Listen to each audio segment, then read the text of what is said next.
boys in the polos, entrepreneur niggas in the mogos. He could roll with the crew, he could sell. Who would pick an aisle? Well, if you have to go to the bathroom, you don't have to crawl across people to go. That's the idea. I don't go fly in those kind of planes. You will never truly understand how rich Nicki Minaj is until you look at what she is trying to protect. A $19.5 million mansion in Hidden Hills paid entirely in cash. An estimated net worth larger than the GDP of a country.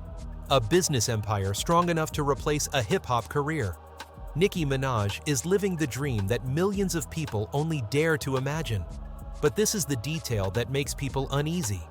That very house called a Hollywood dream is standing on the edge of being forced into a court-ordered auction. How does a woman that rich end up in this situation? What happens when a life fueled by the spotlight chooses to disappear? And why does a global superstar need a home designed not to be seen, but to hide from view? This is not just a tour of a luxury mansion. This is a story about control pressure legacy, and the quiet fear that even at the very top, nothing is untouchable. The child running from childhood, Nicki Minaj, was born in Trinidad and Tobago. But her real memories did not begin on a tropical island. They began in cramped rooms in Queens, New York, where a child grew up with the constant instinct to listen for footsteps behind her. This was not a rosy childhood. It was a childhood of vigilance. Nicki's real name is Annika Tanya Mirage. She learned very early a skill no school ever taught how to run. Nicki's father was addicted to alcohol and drugs. When sober, he could be an ordinary man. But when drunk, he turned into a storm. Loud, violent, unpredictable. For a child, the scariest thing is not being hit, but not knowing when the hit is coming. That fear was not Nicki's alone. It hovered over her mother as well. A woman who worked as a caregiver, spending her days taking care of others, only to come home at night and find ways to protect her own child. Nicki has said she was not only afraid for herself, she was afraid for her mother. Afraid of the sudden rages. Afraid of nights when she did not know whether she would sleep peacefully or not. The family moved constantly, from one place to another. Every time they barely caught their breath in a new home, her father would find them again. Any sense of safety, if it existed at all, never lasted long. Once he tried to burn down the house they were living in. Thankfully, no one was hurt. But from that moment on, home was no longer a shelter. It became something that could vanish at any time. Those years left a scar Nicki has never denied. Later, her father went into rehab and cut ties with drugs. But some memories do not disappear just because an apology comes too late. She did not forget, and she did not try to forget. Amid all that chaos, her mother was the only anchor. No glamour, no miracles. Just a resilient woman standing firm day after day. To Nicki, her mother was both a hero and a blueprint for survival. Not surviving just to exist, but surviving without being crushed. Nicki found an escape in art, acting, voices, expression. From a very young age, she learned how to turn herself into different characters. Not to get attention, but to escape reality. Some children talk to imaginary friends. Nicki talked to herself in the mirror. Changing voices, changing roles, just to feel less alone in that room. When she grew up, the world called it a persona. But for Nicki, it was once a survival mechanism. Multiple personality music. Nicki Minaj's journey to making millions did not begin in a modern studio or under stage lights. It began in a bedroom where a little girl had to create her own world so she would not be swallowed by reality. Nicki started singing, rapping, talking to herself, inventing fictional characters as a way to escape an addicted father. At age 6, after moving to the United States, she enrolled in acting classes. This was not a place to become a star. It was where she learned how to survive through imagination. That imagination and performance later became a weapon. Not a flashy weapon, but one that helped Nicki stand her ground in an industry with little patience for those who are different. Kanye West once said Nicki would be the second greatest rapper of all time, right after Eminem. That comment was not because Nicki was safe, it was because Nicki was dangerous in her own way. Those painful childhood years became fuel for creativity. Nicki's music sounds crazy not to shock, but because it is the most honest language she has. When you grow up in chaos, normality can sometimes feel fake. Nicki does not hide that. She puts it straight into the music. Unlike her real-life self, Nicki in music is an artist of multiple personalities. She does not rap as if she is telling her own story. She raps as if she is acting. Every song is a small stage where characters she created take turns appearing fighting for the microphone. The album Pink Friday Roman Reloaded is the clearest proof. In it, Nicki becomes Roman Zelensky, an abrasive, aggressive, uncontrollable gay man. Then she creates Martha Roman's mother to argue with that very persona. Alongside them are Harajuku Barbie Rosa, Nicki Teresa, Nicki Lewinsky. It sounds chaotic, but in reality it is a system controlled with sharp awareness. Nicki has admitted that Roman strongly influenced her music. That madness never truly stopped. But what matters is that Nicki knows when to let the reins loose and when to pull them back. Joining Young Money. She did not instantly become a star. She had to squeeze in fight for space in shared verses. And then very quickly, audiences noticed something. When Nicki appeared, the temperature of the track changed. Pink Friday was the turning point that took her from an underground rapper to a mainstream icon. Nicki did not choose the safe route. She charged straight into the intersection of rap pop fashion and media. To many, that looked like compromise. To Nicki, it was strategy. Each hit was not just meant to be heard, it was a key. Opening doors to tours, opening doors to contracts, opening doors to brand deals. Starship's super bass were not just played on the radio. They were sung in cars and schools at family gatherings. Adults listened, kids memorized them. And that was exactly what made Nicki uneasy. She once shared that when she heard an 8-year-old girl sing super bass on The Ellen Show, she was not happy. She was sad.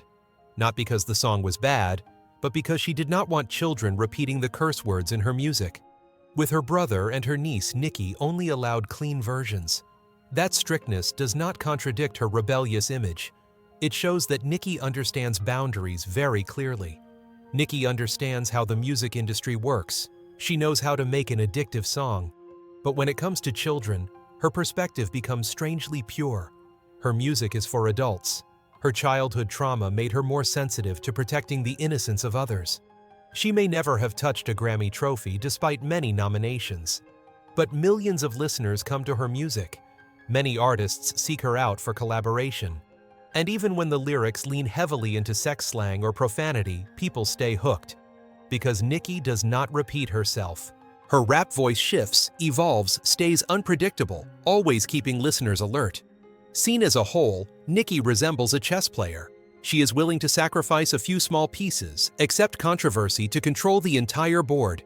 And by the time you realize it, Nicki has already been standing at the center of the stage for a long time. From artist to businesswoman.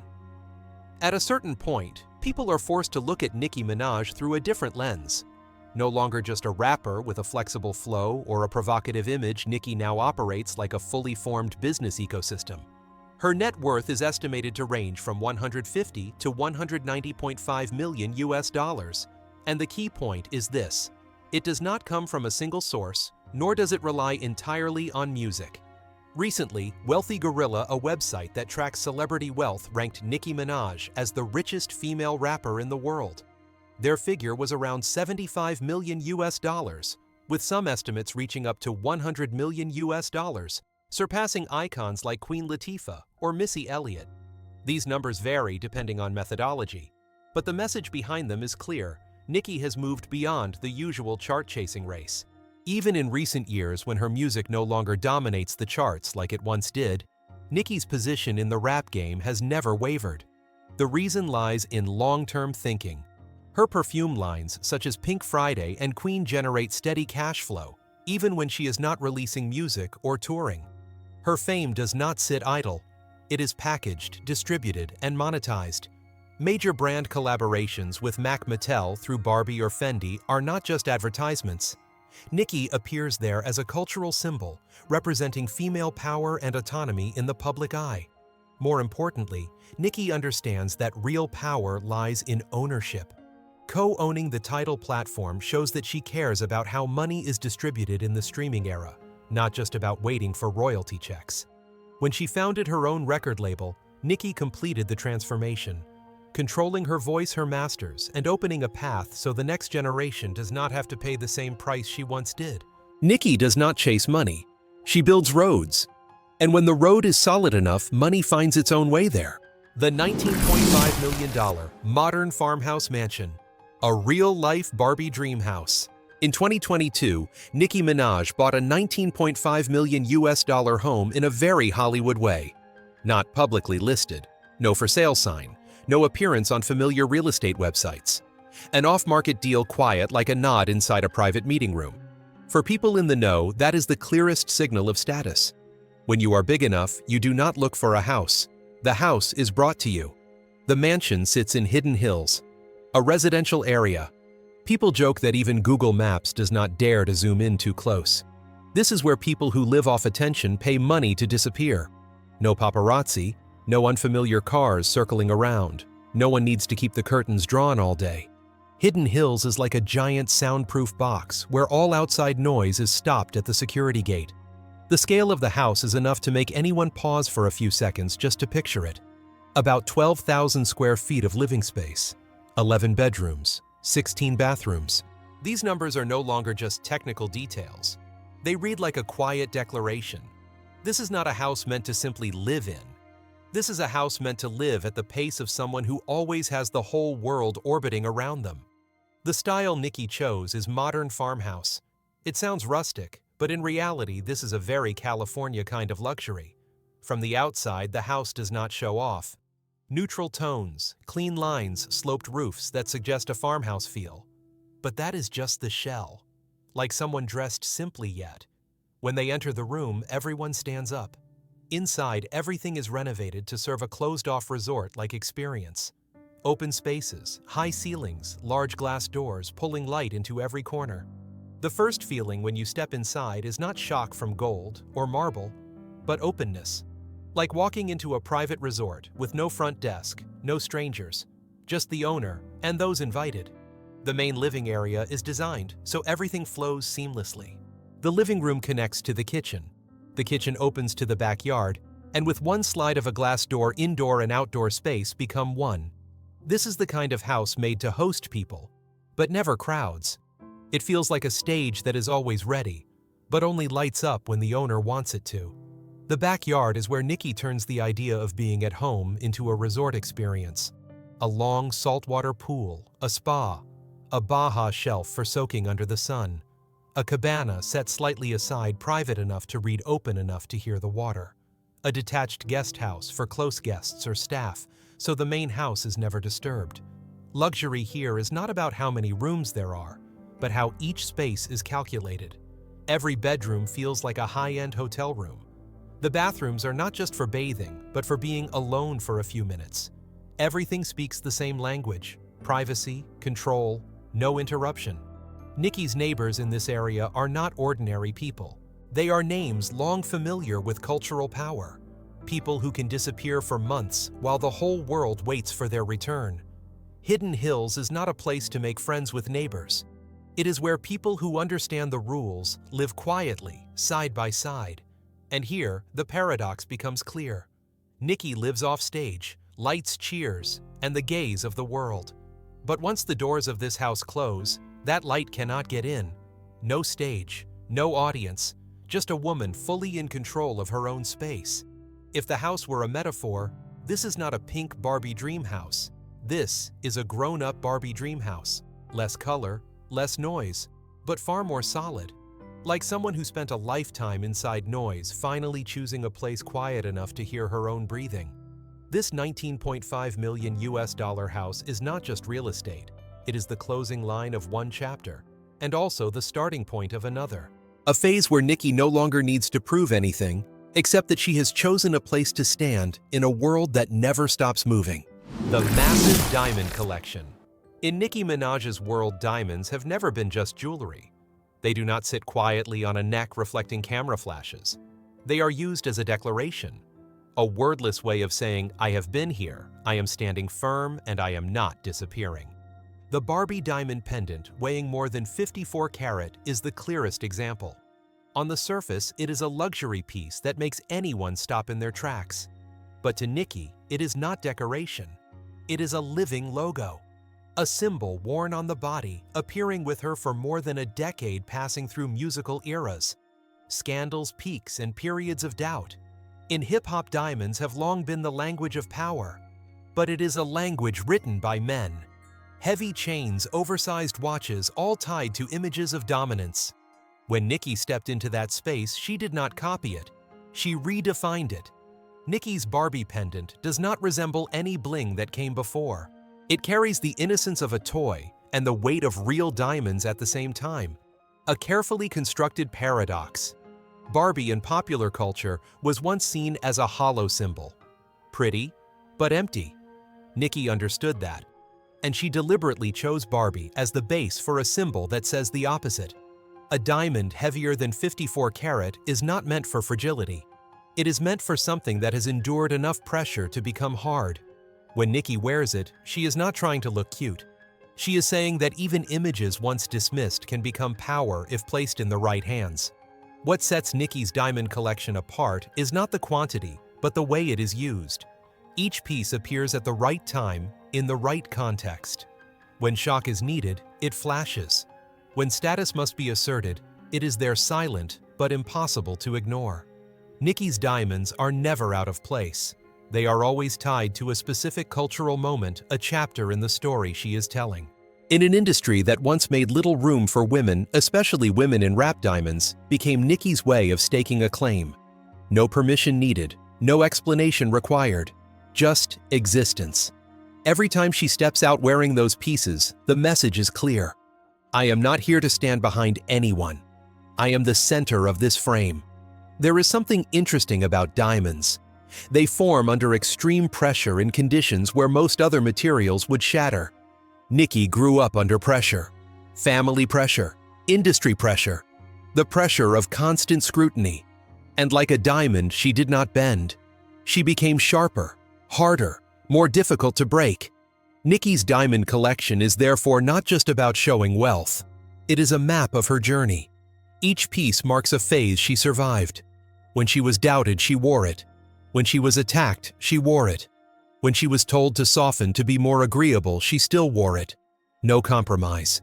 If the Barbie Dream House in Hidden Hills is where Nicki stores her quiet, then diamonds are what she carries when she steps into the world. One is private space. The other is battle armor. Both are necessary to survive at the position she occupies. And in the end, the metaphor becomes unmistakable. Diamonds are something that cannot be bent. Nicki is the same. In a world that constantly tries to shape her into something easier to control, Nicki chooses to become too hard to break. Her diamond collection does not just reflect light, it reflects a truth, that there are women who do not need to be given power. They create it themselves, then wear it around their necks, forcing the world to look. Billion-dollar supercars. The power of movement. If the house in Hidden Hills is where Nicki Minaj chooses to stop, then supercars are how she chooses to keep moving. But for Nicki, cars have never been about showing off speed. They are not built to race, not meant to flaunt acceleration on the highway. Cars in Nicki's world are power in motion, the ability to move through the world at her own rhythm, without being rushed, without needing to ask for space. The vehicle most closely tied to Nicki's image is the Rolls-Royce Cullinan, an ultra-luxury SUV priced at nearly $500,000 when fully customized. The Cullinan is not a car for people who want to make noise. It is for those who want silence, yet still make everything around them yield automatically. Its twin-turbo V12 engine produces about 563 horsepower, not a modest figure, but not one meant for boasting either. To Nicki, those 563 horsepower are like a guarantee. When needed, the car can move her very fast. But most of the time, it only needs to be strong enough, so no one can slow her down. The Cullinan is designed to separate the people inside from the outside world. Thick glass, a quiet cabin. Sitting inside feels like being in a private room, wrapped in leather wood and perfectly finished metal. It is no longer just transportation, it is mobile space. And for Nicki, private space is a rare kind of asset. Nicki's car is not meant for others to look at. It is meant for her to look out from, to observe the world without having to engage with it. When the Cullinan's doors close, everything outside becomes blurred. Noise is locked out. Curious stares too. Like the house in Hidden Hills, this car continues a very clear life philosophy. Privacy is not escape. Privacy is choice. People often ask why artists like Nicki do not choose sports supercars, Lamborghini, Ferrari, names tied to speed and spectacle. The answer lies in how Nicki views power. To her, power is not about getting ahead of someone else. It is about not needing comparison at all. A low-slung car screaming through the streets can be impressive, but it forces the driver to play by the rules of the outside world. The Cullinan is different. It can go slow. It can go fast. But it always carries the posture of someone who does not need to prove anything. With more than 560 horsepower under the pedal, the Cullinan can easily pull its massive body over any slope, any road. But what Nicki is buying is not horsepower. She is buying control. Control of speed, control of direction, control of distance between herself and the world. When you have lived under stage lights for too long, controlling that distance becomes a matter of survival. Supercars, in this case, are an extension of the house. They follow the same logic of living space. The house gives Nicki quiet when she stops. The car gives her quiet when she moves. Both share the same trait. No permission needed. No explanations required. No doors opened to uninvited noise. There is something interesting about the Cullinan. Rolls-Royce calls its suspension system the magic carpet ride. It sounds poetic, but the feeling is exactly that. The car glides over the road, canceling out almost all vibration. For Nicki, this is not just comfort. It is the feeling of not being jolted by the world. After so many impacts in her career, moving inside something that does not overreact to potholes outside becomes a form of mental luxury. The billion-dollar supercars in Nicki's world are not simply symbols of wealth. They are symbols of having gone too far to still be in a rush. When you are at the stage where you must run to catch opportunities, fast cars matter. When you have built your own road, what you need is a car steady enough not to be knocked off course. Watching Nicki step out of a Cullinan, people do not see a star showing off. They see a woman stepping out of her own space, entering someone else's space, then ready to return whenever she wants. No attachments, no emotional debt. If this car were humanized, the Cullinan would be a silent bodyguard. It does not talk much. It does not draw attention. But it is always present, strong enough to protect, sealed enough to shield. In a world where every look can turn into pressure, a car like this is not just transportation, it is armor. In the end, the power of movement is not about how fast you go.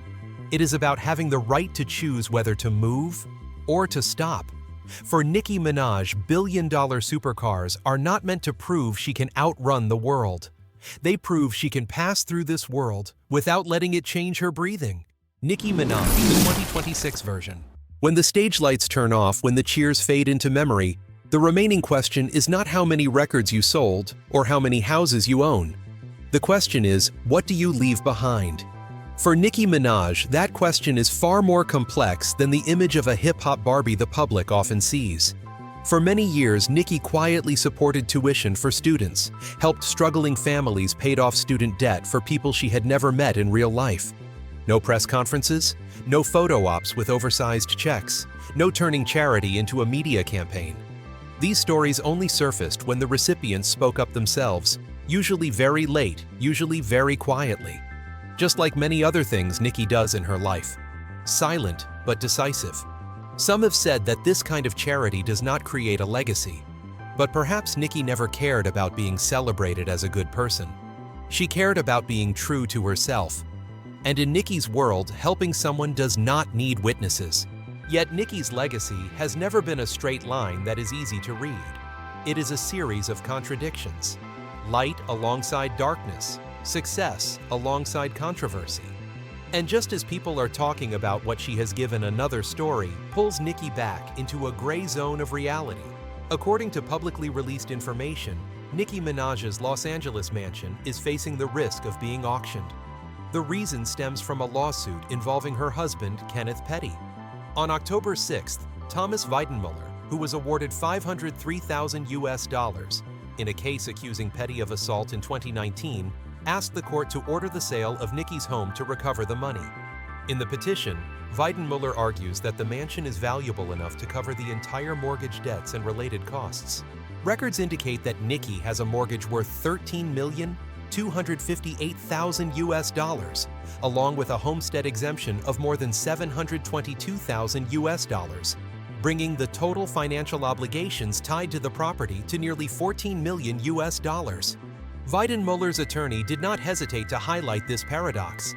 A global music superstar estimated to have a net worth between $150 and $190 million US, believed to be the highest paid female rapper in the world, is accused of willfully refusing to pay a judgment she clearly has the ability to afford. These words, though legal in nature, still make the public stop and think, because the story is no longer about simple right or wrong. It raises a more uncomfortable question. When you already have everything, how do you handle responsibility? When you have enough money to resolve an issue quietly, do you choose to confront it, or do you choose to prolong it? The irony is that this lawsuit does not erase what Nicki has done for others, but it complicates her legacy. It reminds people that no image is complete. No Barbie lives forever inside a glass box. The real person always carries controversial decisions, choices whose full context outsiders will never fully know. And it is precisely here that Nicki's legacy becomes more interesting, not simpler. Her greatest legacy does not lie in the $19.5 million US house, not in the glittering diamonds, not in the Rolls-Royce or the net worth figures. That legacy lies in the image of a woman of color, an immigrant entering an industry that once had no place for her, taking the stage and not apologizing for her success. Nicki was never an easy role model to love, and perhaps she never wanted to be one. She represents a generation of women who understand that power does not come from approval, but from standing firm, even when that makes others uncomfortable. Quiet acts of charity alongside loud legal battles create a very real portrait. A person capable of giving a great deal, yet also stubborn in personal fights. A person who built a Barbie image but never lived inside a fairy tale. And when the music stops, when the spotlight moves on to someone else, perhaps Nicki's legacy is not a neat answer. It is a question left for the audience. Whether success needs to be perfect, whether an icon is allowed to make mistakes, and whether we are expecting too much from people who have lived their entire lives under the lights. The final question remains there, quiet but sharp. If a real-life Barbie does not need a prince, does not need a fairy tale castle, then what is the real dream? Stories like this, they leave a mark. If you want to keep digging into the truth and honor the legends, make sure you hit that subscribe button. You are now locked in with the Black Vault. What's your take on this? Let me know in the comments. Today's content may reference public figures, businesses, or social events. However, all mentions are intended for exploratory purposes only and are not meant as accusations or judgments.